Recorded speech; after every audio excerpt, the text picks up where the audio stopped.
Good morning, I'm Larry Steinhouse, and welcome to Money Chat Now. Money Chat Now is a politically charged stock market pre-show giving you the politics behind the biggest move in the stock market. It is presented with comedic common sense by an expert in financial literacy, and hey, that's me, Larry Steinhouse. Today is Tuesday, March 1st, and I want to welcome you to the show. We are here live on WWDB Radio 860 AM in Philadelphia, and we are live, of course, on Facebook, Twitter, LinkedIn, and YouTube. And if you want to try to find me, you can find me on Facebook, TikTok, and other social media by searching Larry Steinhouse. And just a reminder, if you're watching online, hit that like button, hit that share button, and don't forget to subscribe to the YouTube channel and like the Money Chat Now page on Facebook. Of course, you can also comment live during the show on YouTube and Facebook, LinkedIn, and Twitter. And please say hi so I know you're watching. Hey, Mick, thanks for watching. I totally appreciate it. By the way, if you're commenting from a group and not the Money Chat Now page, or not Money Chat Now fan page, your name will not show up my dashboard. So please go to the Money Chat Now page and comment there so I can recognize you. Money Chat Now is brought to you by Investor Schooling, and you can attend a complimentary class this Thursday. Wow. I'm losing my mind here. This Thursday by going to investorschooling.com. There you will learn about real estate investing and stock options trading from those who do it every day. Hey, I want to say hello to Joe and Dan, of course. All right. So, today's show we're going to be discussing, of course, the futures update. We're going to be talking about masks and nuclear wars. We're going to be talking about big tech censoring again. We're going to be talking about cybersecurity and war, and of course, COVID vaccine effectiveness.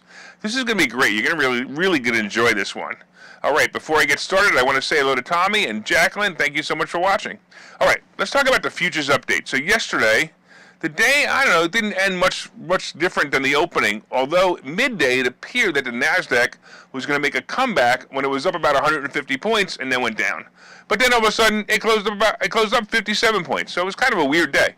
The Dow finished only 162 points down, and the S&P was only down 10. It was another wild ride, but all in all, the day wasn't horrible.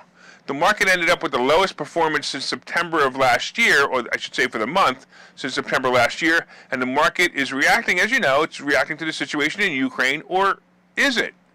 See, I'm not convinced that yesterday was any reaction to the war at all. The war reporting was light yesterday, and the delegates met to discuss an agreement. I believe the market is reacting to more of interest rate hikes coming in March than anything else. Along with that is the fact that it was February. I have said that February is almost always a bad month, and of course it certainly was. Defense stocks like Lockheed Martin and Northrop Grumman rose 4.5% and 5.5% respectively. Cybersecurity stocks also outperformed, with CrowdStrike jumping 5%, helping limit losses for the NASDAQ. So I'm going to talk about cybersecurity in a little while, but that was one I just didn't think about, and that makes total sense. And it's true. It makes total sense. You should definitely think about some cybersecurity stocks. Did you know, by the way, that the Kremlin website is still down? Don't you want to know who took it down, why, and how they took it down? I got to be honest, I want to know. I mentioned yesterday about the interest rates in Russia rising to 20%, which will affect the market over there, certainly. And I've also noticed an ETF, which invests in Russian companies with the symbol RSX, was down about 30% and just under $11 a share. And by the way, today it's down about $10 a share. I evaluated this ETF, and I found it to have a 13% dividend at this price. By the way, now it's a 14% dividend, which is pretty amazing too. I thought that when this all blows over, the ETF would prove to be a great investment. However, check it out. Even the calls, by the way, would have been a great covered call play, and someone I suggested the idea to tried to buy it and was blocked by TD Ameritrade. Now, that is really fascinating to me. You know, on the other hand, it might have just simply been because the Russian stock market was closed yesterday to avoid panic selling. But I don't think so. I have a feeling that you cannot buy Russian ETFs at this moment. Now, the Van Eck RSX fund is not a fund that, that really trades in Russia. It trades in America, but it trades on Russian stocks, and they're blocking it. The oil stocks also popped yesterday, and Oxy was above 44. Wow. What a great play that would have been. I had it at 10 last year, but I sold it at about 150% profit when it was in the mid-20s. And I'm going to tell you, look for more volatility as the market continues to gyrate with all the war info. The market right now, the Dow is down 219, the S&P is down 30, and the NASDAQ is down 103. And I don't know. It wasn't that bad earlier, so it's getting a little bit worse. Hey, real quick before I go to the next topic. Hey, Ken, thank you so much. Hey, Jose, and Dave and Michael, thank you so much. All right, let's take a listen to this because this is really, really important. In fact, I want you all to listen to this carefully because this is really, really important news that you should know. So I am so glad that we have organizations like the CDC, the World Health Organization, and FEMA. They help to prove that even the dumbest people on the planet could get degrees in science. Well, to prove my last theory, that they are just some of the dumbest people on the planet, FEMA just announced something that's very relevant to what is going on with the Europe war. They are telling us what to do in the case of a nuclear explosion. Yes, that's right. The Federal Emergency Management Agency, or FEMA, has issued updated guidance to its nuclear explosion readiness. So if you hear this sound, make sure you know what to do, and I'm going to tell you. Okay, so here you go. You ready? It includes, wait for it, tips to avoid COVID in a nuclear attack. That's right. In case a nuclear bomb goes off and your house is destroyed and the radiation is eating your skin as you scream in pain, FEMA suggests that you continue to be at least 6 feet apart from the other people screaming as they die. This, of course, will help spread to help stop the spread of COVID. Oh yes, and make sure you wear a mask while screaming and dying because those screams have many more droplets than simple speech. Now, if you think I'm being sarcastic, let me read the instructions directly from the FEMA website. And I quote, "A nuclear explosion may occur with or without a few minutes warning. Fallout is most dangerous in the first few hours after the detonation when it is giving off the highest levels of radiation.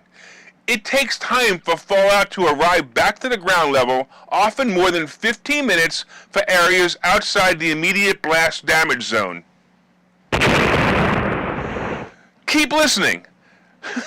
FEMA recommends the following steps to prevent significant radiation exposure, which include, you ready? Try to maintain a distance of at least 6 feet between yourself and people who are not part of your household. And if possible, wear a mask if you're sheltering with people who are not part of your household.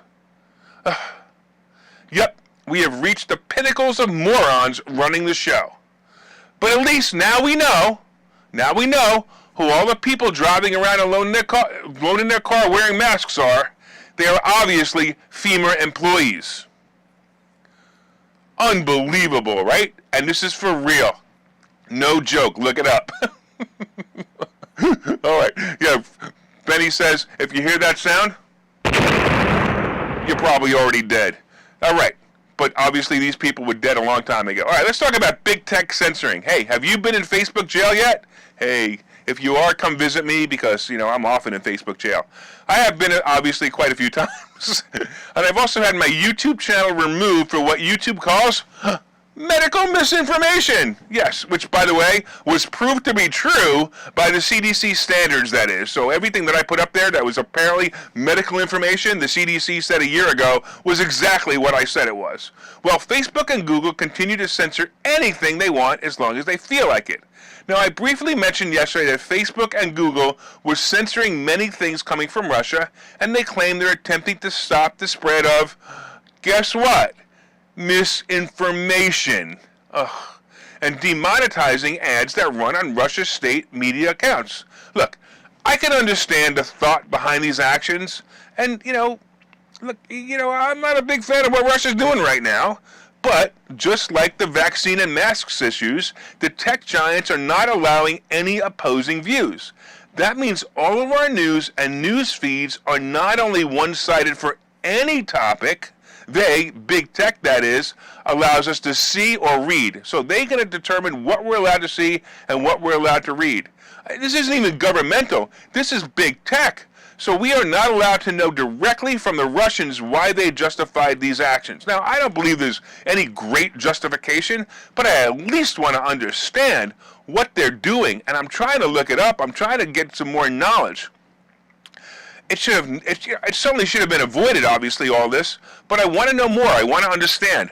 So I've been trying to research this information by using Google for a week now, and there is nothing substantial on the web that I can find. All I can see is Russia bad, Ukraine good. And it may very well be the case, but I want to be able to come to the conclusion with all the information. So who does big tech think they are by not letting me decide?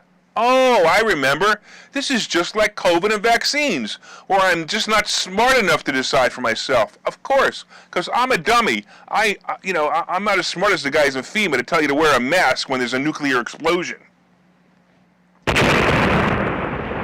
Or is the bigger picture a conspiracy theory? Listen to this quote. Check this out. Although the online platforms have undertaken significant efforts to address the Russian government's unprecedented assault on the truth, they have not done enough, said in a letter shared by Estonia Prime Minister Kaja Kallas. Russia's disinformation has been tolerated on online platforms for years.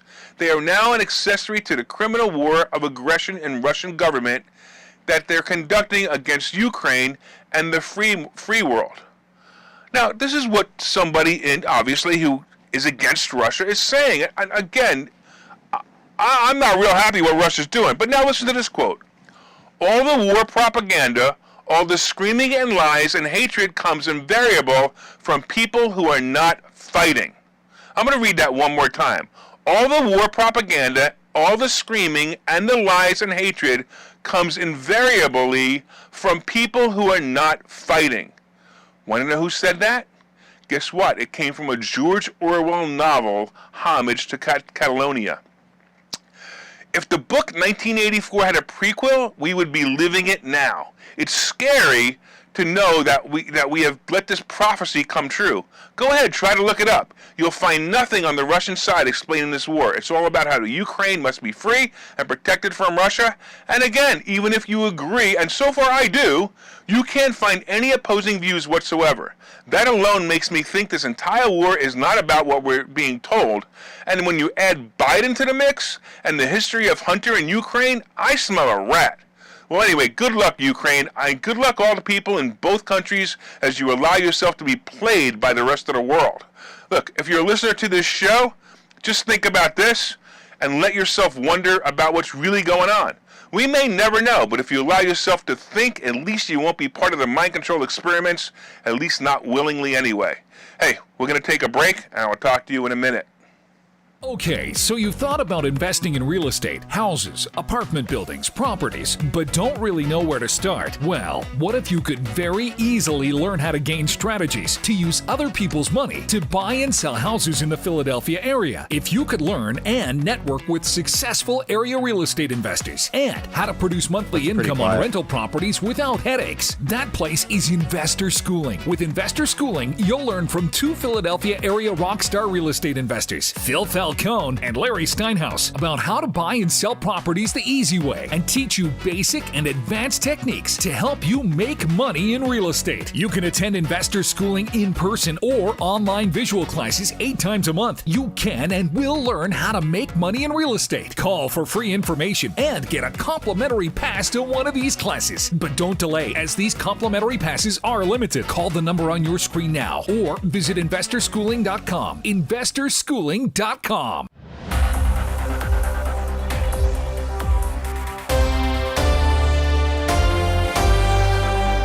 Welcome back to Money Chat Now. I'm your host, Larry Steinhouse. And of course, if you'd like more information on Investor Schooling, you can go to investorschooling.com or call 866-424-2829, 866-424-2829. Hey, thanks for listening on WWDB Radio 860 AM in Philadelphia.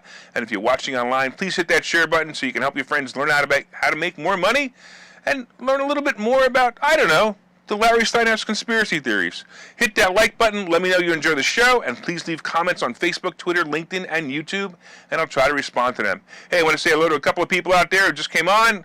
Hey, William and Wendy and Bill, thanks so much for watching. I always appreciate you guys. Right now, the Dow is down 203 points, the S&P is down 26, and of course the NASDAQ is down 88. Hey, we talked about how important it is to wear a mask in case you hear this sound.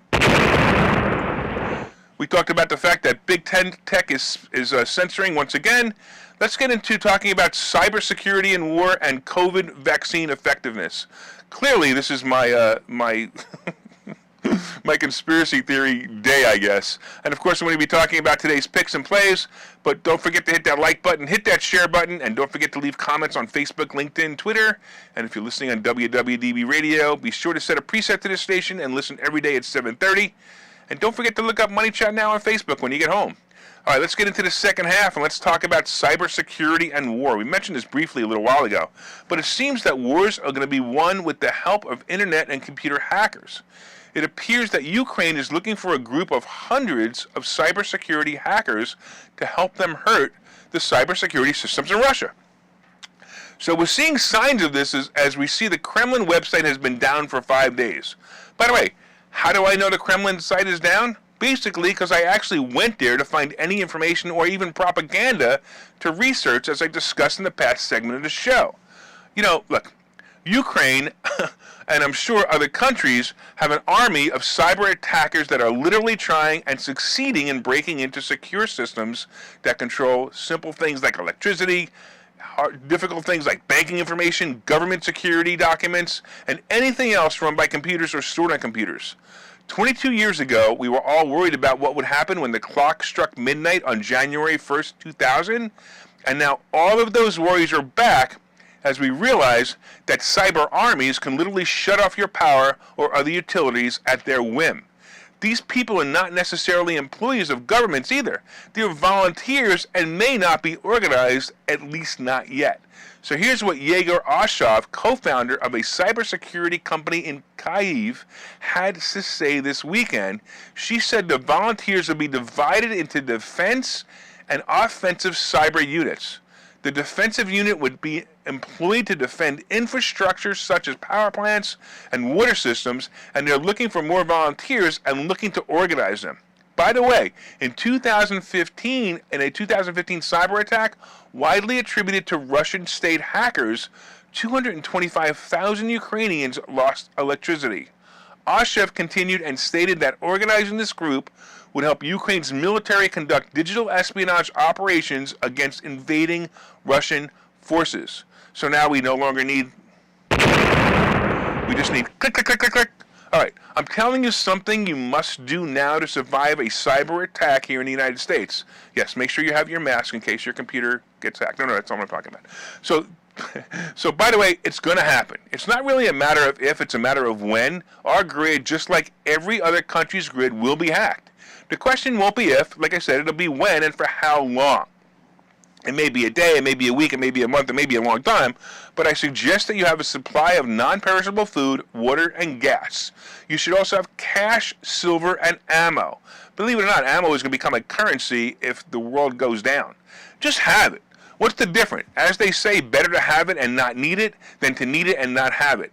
By the way, I'd love to know who said that. I looked online. I tried to figure out who said it. It was attributed to a couple of people. Anyway, by the way, if you also have an electric car, make sure you also have a gas-powered car for when the electric grid is turned off as well. And for those who don't know, I'm doing this show from my underground bunker every day. So when this happens, I will still be broadcasting. Of course, you won't be able to see it or hear it, but I'll still be broadcasting. And, you know, unless, of course, Google and Facebook police come in and shut me up, that is. Anyway, so Tommy say he has generators. I agree with you, man. Good idea.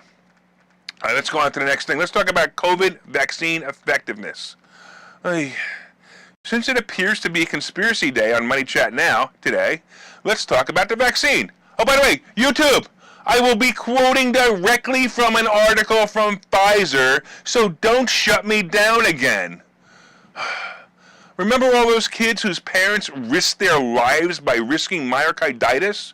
You know, to help them avoid the risk of getting a mild cold symptoms? You know, the vaccine for COVID that was all but forced into children? Yeah, you know, the one that was supposed to save lives and slow the spread? Well, according to Pfizer, hey YouTube, This information is from Pfizer about children from 5 to 12 whose parents risked the lives and health of these children, of these healthy children. It had an efficiency rate of, guess what? It had an efficiency rate of, guess what? Can you guess? Go ahead, say whatever you want. 12%. That's right. If you got your kid a vaccine, the chances of them getting COVID was only reduced by 12%. Well, of course, this study was not peer-reviewed yet, and check out this statement by unknown health official. Given rapid loss of protection against infections, these results highlight the continued importance of layered protections, including mask wearing for children to prevent infection and transmission. I wonder if those unknown health officials still have a supply of masks with teddy bears on them that they still need to sell before the country stops all the mask requirements. We'll never know, of course, because Google and Facebook won't let me research it. All right, we're going to take a break now while I get my composure. And by the way, before I go, make sure you look up Money Chat Now on YouTube and resubscribe. I need to rebuild the channel from the last time they shut me down. All right, I'll see you guys in a minute. Okay, so you've thought about investing in real estate, houses, apartment buildings, properties, but don't really know where to start? Well, what if you could very easily learn how to gain strategies to use other people's money to buy and sell houses in the Philadelphia area? If you could learn and network with successful area real estate investors and how to produce monthly income on rental properties without headaches, that place is Investor Schooling. With Investor Schooling, you'll learn from two Philadelphia area rockstar real estate investors, Phil Falcone and Larry Steinhouse, about how to buy and sell properties the easy way and teach you basic and advanced techniques to help you make money in real estate. You can attend Investor Schooling in person or online visual classes 8 times a month. You can and will learn how to make money in real estate. Call for free information and get a complimentary pass to one of these classes. But don't delay, as these complimentary passes are limited. Call the number on your screen now or visit investorschooling.com. investorschooling.com.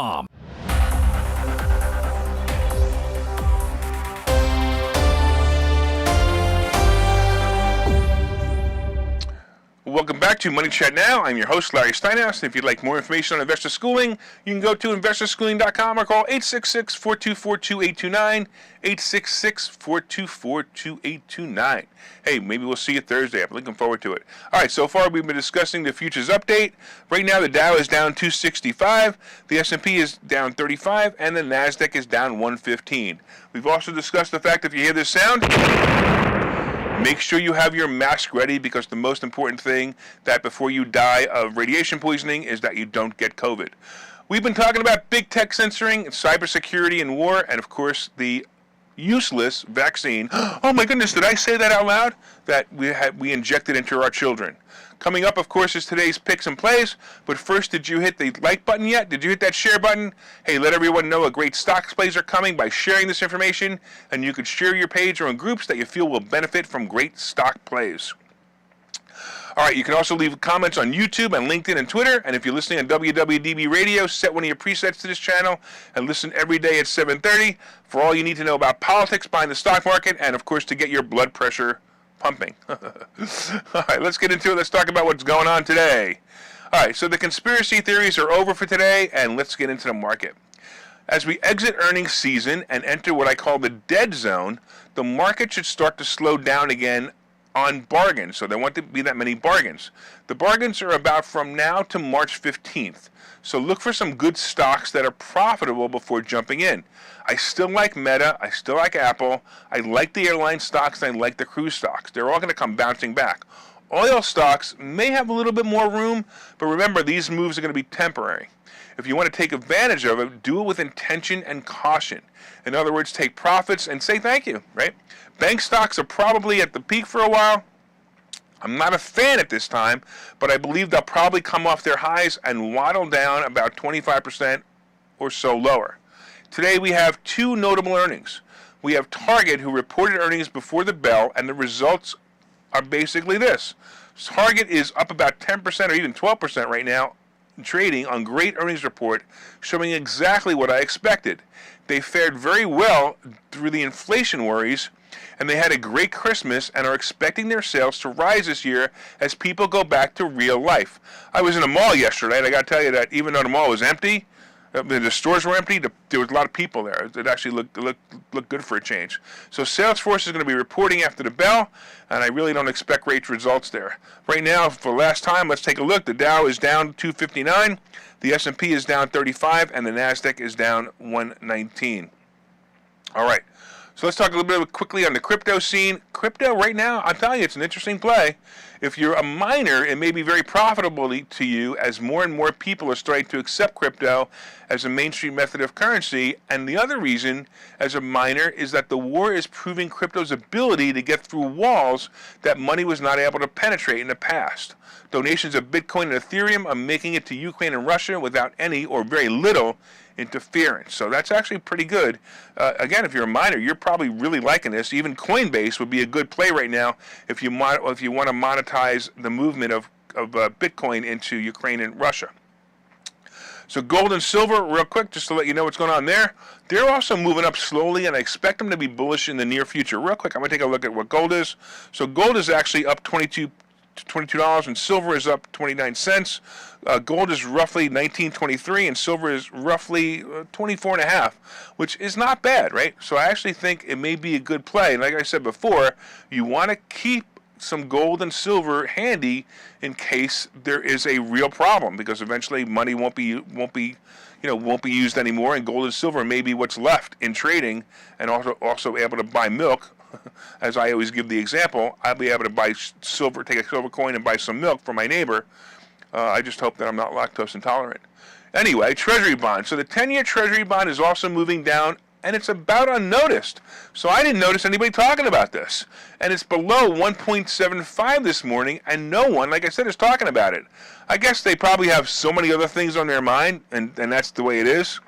And by the way, real quick, speaking of learning how to be free, Investor Schooling is having an event that you should know about, and you want to be there. If you go to the number 4mmw.com, 4mmw.com, we just added another great speaker who's going to be talking about getting private money. His name is Dan Satofsky. He's actually listening online. Thanks, Dan. I totally appreciate you joining that group as well. So that's on April 24th. It's a Sunday. Go to 4mmw.com. And the tickets are on sale there. The current price is $197, and I promise you that you will learn so much more money from that. And it's tax deductible, by the way. So enjoy that as well. And it's all about money and freedom. We're going to have some really cool guests, including myself. Hey, I want to make sure that you guys have an awesome time. Have an awesome time, and have a profitable day today.